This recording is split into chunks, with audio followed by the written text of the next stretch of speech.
Hello and welcome to this course on split testing. In this course, we're going to cover how to boost the performance of your pages and offers using split testing. This course is divided into 3 modules. Module 1 covers common elements that can be tested. Module 2 covers creating test variations. And Module 3 covers analyzing the results. By the time this course is over, you'll know how to effectively optimize your pages and get higher conversions for your business. So, without further ado, let's dive into the first module. Okay guys, welcome to Module 1. In this module, our expert will be teaching you about common elements that can be tested. So get ready to take some notes and let's jump right in. All right, so we're going to use this landing page as an example and look at the various elements that can be split tested when you're trying to optimize your conversion rates. Now, one important thing that I want to emphasize, and we'll come back to it and I'll remind you later, is that you can only test one thing per variable that you're testing. So if you're testing 2 variations, only one element should be changed between the 2. Otherwise, you're not going to know what caused the increased conversion. Okay, if you start changing multiple variations, if you change a headline and a button and an image in both of the variations, well, then you won't know whether it was the headline or the image or the copy or the background or the button that made the difference. So it's incredibly important that when you are split testing among 2 variations, you're only doing one element at a time so that you can absolutely nail down what has what kind of effect on your conversion rates. So let's just take it from the top, okay? The headline. The headline is the first thing that you could potentially test in a split test to see if you get a better conversion rate, okay? And basically, if you've got a unique selling proposition or multiple angles that could be attractive about your product, you would want to figure out how to incorporate them and which ones to emphasize, because there's only so many words you can fit into a headline, right? I mean, that's the whole point of a headline, is that it's pretty short and sweet. You want to get people's attention, right? And you can only include so much information in there. So just as a random example, let's take things to a higher level. Sounds kind of cool, but it's also very vague, right? What if the headline was a little bit beefier and said, let me show you how to boost your revenue by 30%? That is more specific, and it might perform better. We don't know. We would have to test it. My guess is it probably would, but that's the point of a split test. So what we want to do is create one page with this headline, which we already have, and another page with that other headline, and leave all other elements the same. They have to remain constant between those 2 page variations. Now, the next thing you can change is imagery. Imagery is super powerful on landing pages, and it can make the difference between high and low conversion rates. So a lot of things to take into account are your target audience. You want to make sure that any human characters in your images will be relatable or have the desired effect on your audience. So if your audience is in a certain demographic group, just to give you an example, if you start noticing, and this is a real life example here, if you were to start noticing based on your email interaction with people in your customer community that many of them are elderly, many of them are retirees or coming up on retirement, well, guess what? You should probably have some gray hair in your images so that it's relatable, right? Gender is huge. There's competing studies out there as to whether or not a female is more likely to buy something if she sees a male or a fellow female. And it obviously depends on what type of product you're selling. Same thing with a man. Is he more likely to buy something if he sees a female or a male? It depends. If you're selling, masculine products, something like a big manly, deodorant brand, well, then you probably want to see men on screen using it, obviously. But can you incorporate gender into it? For example, ladies who are impressed by the smell of the deodorant, right? There's a science behind all of this. But what you can do is sort of skip the science and just split test what the difference is. So we could literally have an image like this, and then have the exact same image, or very similar, same pose or similar pose at least, but have a female here. Split test that and see what the difference is. And if you see a significant difference, one way or the other, then go with it. Go with the winner. Okay? Another thing to consider about imagery is tangible perceived value. Depending on your target audience, it may get you further to have a set of a bunch of what are clearly, pretend digital mock-ups of digital products. Okay? Because in some people, that sort of activates this feeling of, wow, that's a thing, and I want to get my hands on it. I want to possess that, right? But you could also test this with purely an abstract image of a person, with a headline next to them, or a person smiling, or an entrepreneur standing in their place of business, or something like that. No digital products being represented at all, and see if that works better. Once again, make sure that's the only element that you're testing, and then see what the winner is. Next, there's the copy, which is the actual text, the words of your message. This is very important. However, it's not quite as easy to just, play switcheroo with it, because there's a lot of it. There's multiple words, multiple sentences, right? And so, probably if you're going to split test different copy, they're going to be completely different. Okay, you're going to change which angle is emphasized. Depending on what you're selling or offering for free, there's probably multiple marketing angles that you could push that might be relevant to different target markets. And so you could have angle 1 and angle 2 and see which one works best. So for example, in this copy, you'll see there's sort of an assumption that a business exists. This mastermind course will take your business to the next level. Here's what it includes. But what if we split tested that against exact same page, but the copy was different, and the angle was a little bit different, and in this next variation, what was actually being emphasized was a person who does not have an existing successful business, a person who's been struggling. So finally, once and for all, stop struggling, and we'll get your business off the ground, or something like that, and test those two different marketing angles of copy against each other and see which one resonates the most with your traffic. And then finally, there's the button. Now, this is sort of a controversial area because there's people who swear that changing the color of a button can have a huge impact on conversion rates, and then there's people who think that that's just silly.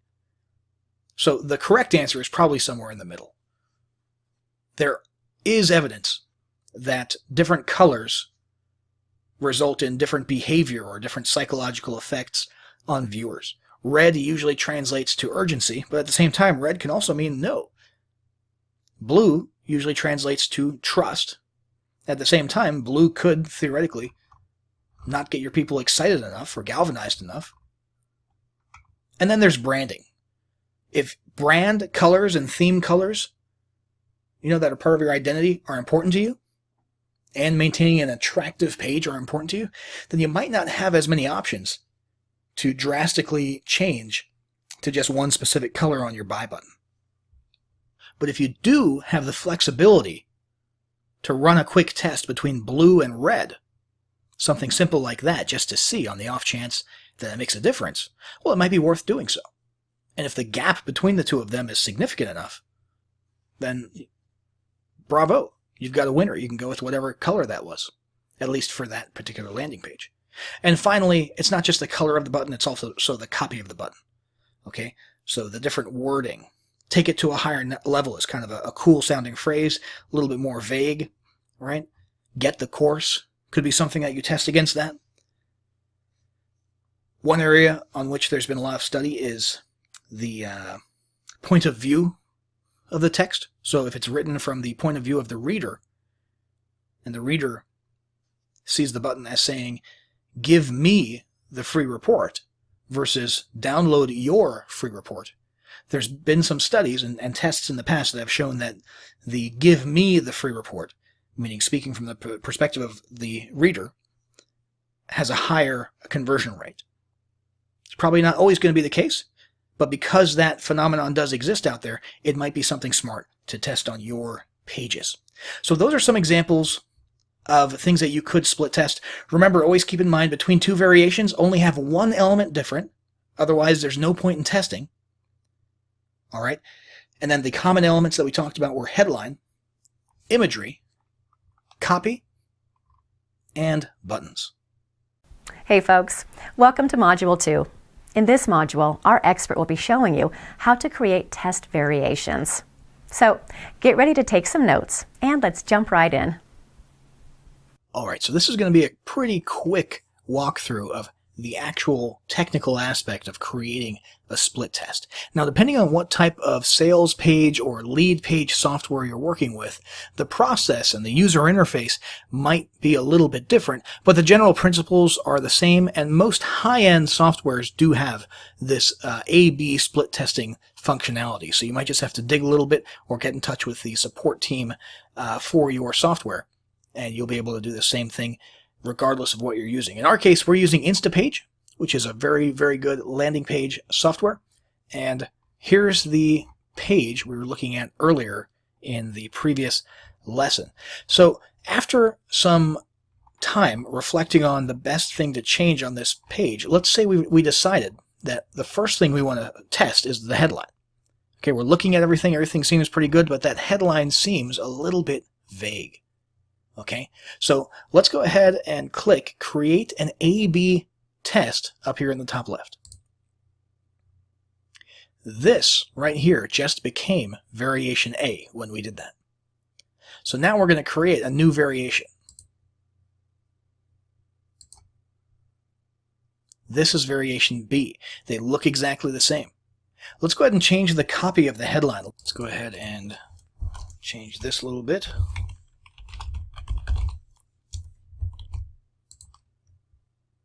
See if we can get it to fit on one line.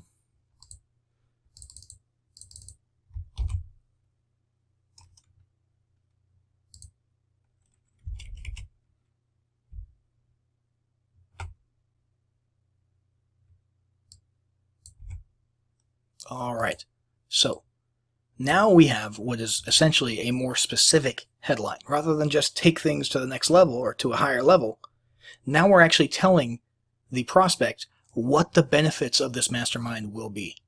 Conversions and sales. And people can instantly figure out exactly what the focus of this mastermind is going to be. So there's a safe bet that that will probably perform considerably better. If we were to hit update, that would be published as a variation. Now the way this works is that from this point forward, there will be a 50-50 split, an equal split. So when you're sending traffic to this page, from this moment forward, the next person is going to go to variation B, the next person is going to go to variation A, and it's going to alternate, filtering left, right, left, right, left, right, A, B, A, B, A, B, so that you have 50% in both pools, and you can see equally what the performance level of each respective one is. Now, depending on what kind of software you're using, it is possible to run a multivariate split test, where you can come on over here, hit new variation, we've got another one here, and we can change the headline again. You can make it a completely different variation as far as the software is concerned, but again, we want to stick to that rule of conversion, optimization, and split testing, and we can basically have a three-way split test between three different headline variations and see which one performs the best. We could add another one and have a four-way test. Does that kind of make sense? As long as it's only one element per time. You can have as many variations as you want. Obviously, you don't want to have too many variations because then you won't have as substantial an amount of traffic going to each variation, and you won't be able to trust and be confident of the results as much. So it's probably best to stick to 2 or 3, run as much traffic as you can through those, and of course, it'll be split equally. So if you have 3, it'll be 33, 33, and 33% going to each page. The next step here is to sit and wait and just let some traffic come to this page until we have a substantial amount that we can actually be certain of the results. Because if we have 10 people come through here and we notice that this page has a 30% higher opt-in rate than the other page, it doesn't really mean anything. It was a pretty small sample group, 10 people. So we want at least something like 50 people to each variation, something in that neighborhood, before we start making assumptions about the results we see. And that's what we're going to do next. Okay, we're going to sit, wait until we have enough data, and then in the next lesson, we're going to analyze results. All right, welcome to Module 3. In this module, our expert will teach you about analyzing the split test results. So get ready to take some notes, and let's jump right in. All right, so in this lesson, we're going to be going over some real-world examples of split test results and how to sort of analyze them and what to do with those results. So let's have a look at this one first. This is the page, the original page that we're looking at, okay? Very basic page, minimalist, headline, logo at the top, and a button, and it doesn't really say anything about what it is. In fact, this would be called a blind headline, okay? It's blinder than blind, actually. So this was the original, and then it was split tested against a couple of other variants. And let's have a look here. So, variation, let's see here. Let's make sure I got that right. This is the original. Variation A. They're out of order in that line there. Okay, that's the original. That makes more sense. So this is the original, and it has a little bit of information about the product. Variation B presumably was the blind one. Yep. And variation C was sort of similar to variation A, but the main headline was a little bit well, smaller, but with more text in it. So start making money online with 200 plus free video lessons. Start making money online with our Internet Marketing Academy. So this one has a little bit more detail in it. Let's have a look at what actually was the winner. So variation A, as many of us probably could have guessed, did in fact do a little bit better. It had the highest rate. It was 44.7% conversions. So out of 47 visitors to that variation, 21 of them converted, and that's a pretty solid conversion rate. And there's not much of a difference, though, between that, surprisingly, and the blind one. Whereas this one here, surprisingly, did the worst. 30%, 11.5% less. Now, even though we have what most would agree is a reasonable amount of traffic per variation to come to some conclusions, this is pretty low. We would really want to follow that and see if variation C, which is very similar to variation A, is in fact that much worse and does in fact perform that much worse. One might say that this one performs better because it gets the tangible or the specifics out in the main headline, 200 plus free video lessons, while this one, variation B, performs well because it's the opposite extreme, and blind headlines do in fact sort of galvanize people sometimes. Depending on who you're targeting. If you're targeting people in the MMO niche, the make money online niche, for example, and they can't make any money online, and they see a blind headline that literally just says start making money online right now, maybe that's the factor that made this one almost as successful as the counterpart with the more detailed headline. You know, so the only way to know for sure would be to send more traffic to it. However, if you're running a live operation, you're not just split testing for fun. Remember, you're actually running a business with dollars and cents.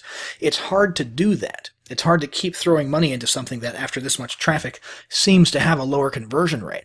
So rather than just keep it going equally, some might say it's better to just slowly dial it down so that you can have a little bit of traffic going there, which will be useful for checking back up on that split test and seeing if the results changed, let's say a month from now.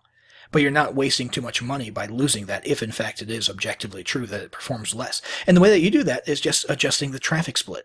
Now, again, depending on what software you're utilizing, this may or may not be an option, or it might look a little bit different. But on Instapage, it's called traffic split, and you can manually set the traffic split to whatever you want. Absolutely whatever you want. So if we want 15% going to variation C because it's not doing great, but we want to continue accumulating some more traffic and evidence over the course of the coming months and then check again, we can do that. But because these ones are making us the highest number of leads or the highest amount of money right now, we want most of our traffic going there at the moment. Does that kind of make sense? Now let's have another look at a similar real-world example here.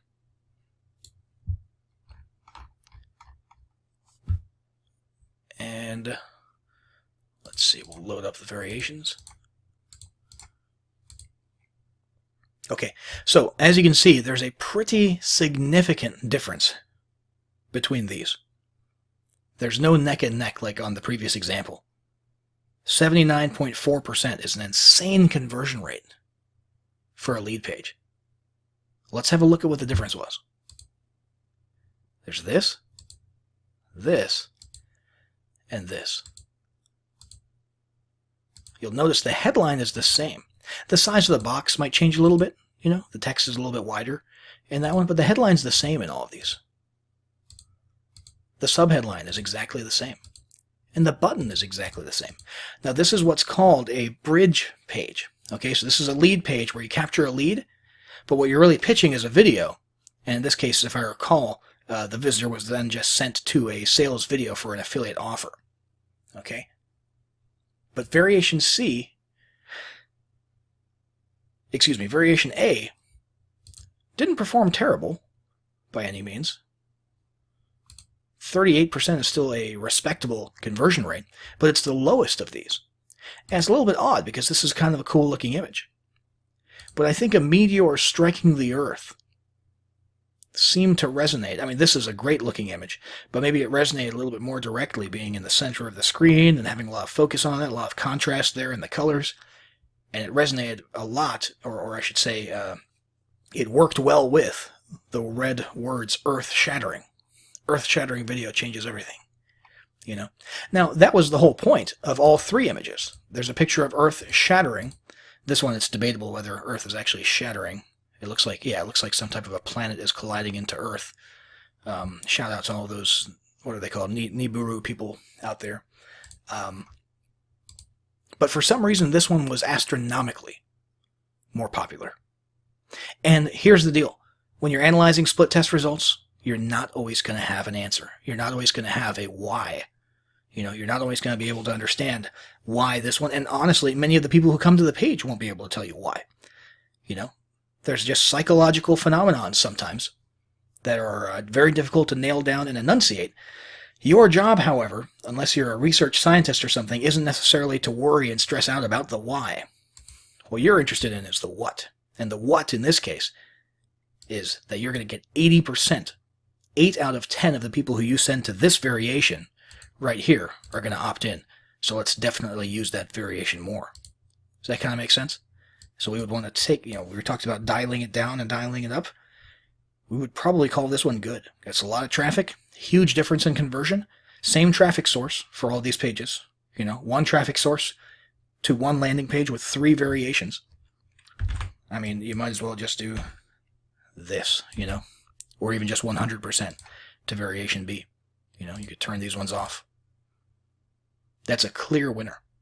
So again, sometimes it's going to be a little bit mysterious.